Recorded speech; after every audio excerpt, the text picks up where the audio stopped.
GDP गिर रहा है, बेरोजगारी हद पार कर रही है, $5 ट्रिलियन इकोनॉमी बनाना एक जुमला ही रह गया है। अमीर और अमीर होता जा रहा है और गरीब।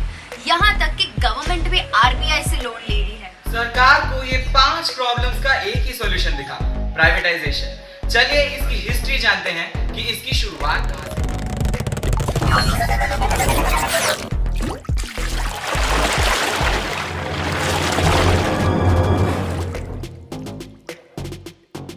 आजादी के समय हमारे देश की अर्थव्यवस्था पर अंग्रेजों का बहुत ज्यादा प्रभाव था, व्यवस्था में, अनुभव में, और हमारे राजनेताओं ने भी उसी तरफ अपने कदम बढ़ाए।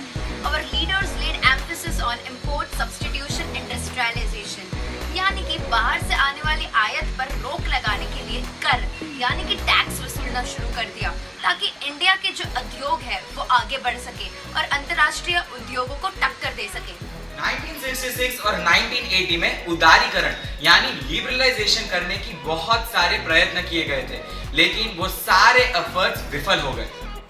1991 में भारत की स्थिति डगमगाने लगी थी, चूंकि पास्ट में नेबरिंग कंट्रीज पाकिस्तान और चाइना के साथ युद्ध हो चुके थे, अकाल की स्थिति भी हो चुकी थी, और तो और रुपये का अवमूल्यन यानी डिवैल्यूएशन हो रहा था। 1991 में एक नई अर्थव्यवस्था लागू हुई थी भारत में, जिसका नाम था एलपीजी यानी कि लिबरलाइजेशन, प्राइवेटाइजेशन और ग्लोबलाइजेशन। एलपीजी में से सबसे महत्वपूर्ण था प्राइवेटाइजेशन यानी कि निजीकरण, यानी कि जो पब्लिक सेक्टर है, जो गवर्नमेंट के कंट्रोल में जो चीजें हैं, उनकी ओनरशिप ट्रांसफर करना प्राइवेट सेक्टर को। डिसइन्वेस्टमेंट से सरकार को दूसरी योजनाओं पर खर्च करने के लिए धन प्राप्त हुआ, और कंपनी का विकास डिसइन्वेस्टमेंट का एक महत्वपूर्ण उद्देश्य तो था। हम आपको ये सब क्यों बता रहे हैं?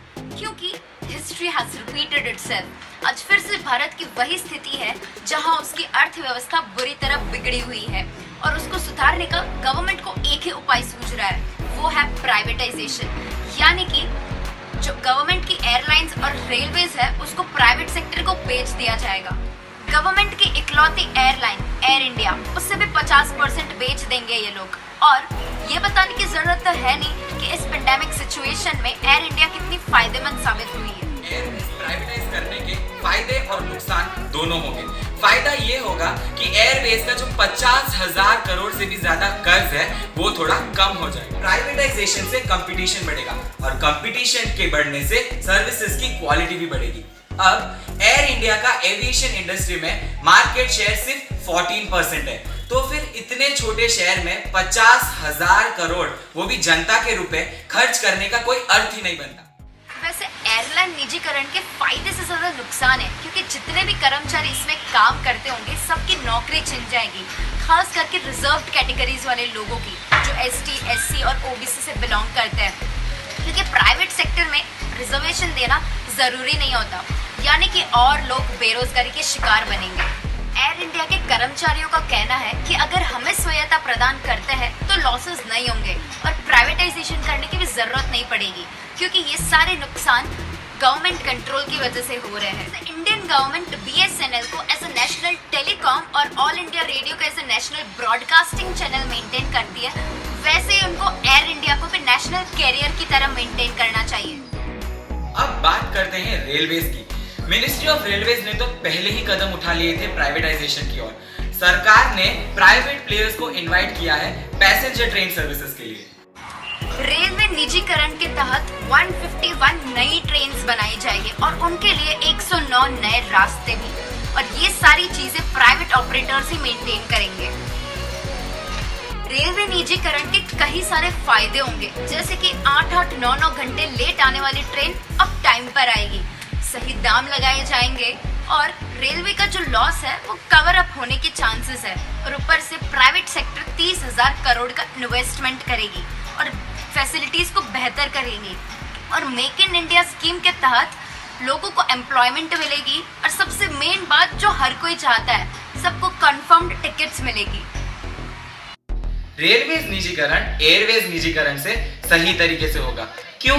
क्योंकि रेलवेज में सिर्फ 5% ऑपरेशनल एक्टिविटीज प्राइवेट सेक्टर को देने की बात की है, बाकी की 95% यानी 95% ऑपरेशनल एक्टिविटीज सरकार के पास ही रहेगी। अब बात करते हैं रेलवेज के प्राइवेटाइजेशन की डिसएडवांटेजेस की। सबसे बड़ा डिसएडवांटेज तो ये होगा कि सरकारी नौकरियां खत्म हो जाएंगी, और दूसरा डिसएडवांटेज ये होगा कि जो ट्रैवलिंग प्राइसेस है वो कभी भी आसमान छूने लगेंगे। और ये प्राइवेटाइजेशन इतना इजी नहीं होगा। क्यों? क्योंकि हमारा इंडियन रेलवेज लगभग 67,415 किलोमीटर का एरिया कवर करता है। निजीकरण करने के फायदे और नुकसान दोनों हैं, लेकिन सरकार को अपने आप से एक क्वेश्चन पूछना चाहिए कि अगर फ्यूचर में ऐसी इकोनॉमिक डाउनफॉल फिर आएगी तो वो लोग करेंगे क्या? अगर फिर से ऐसी परिस्थिति आती है तो ये लोग शायद सब कुछ प्राइवेट सेक्टर को बेच देंगे, और तब उनके पास कमाने का कोई जरिया नहीं बचेगा सिवाय टैक्स के, और जो सिर्फ 4.5% पॉपुलेशन इंडिया की भरती है। पर हमें उससे क्या, हमें क्या फर्क पड़ेगा? फर्क पड़ेगा जब तुम्हारे जेबों पे असर पड़ेगा इसका। For more such informative videos, like, share and subscribe our YouTube channel and don't forget to press the bell icon.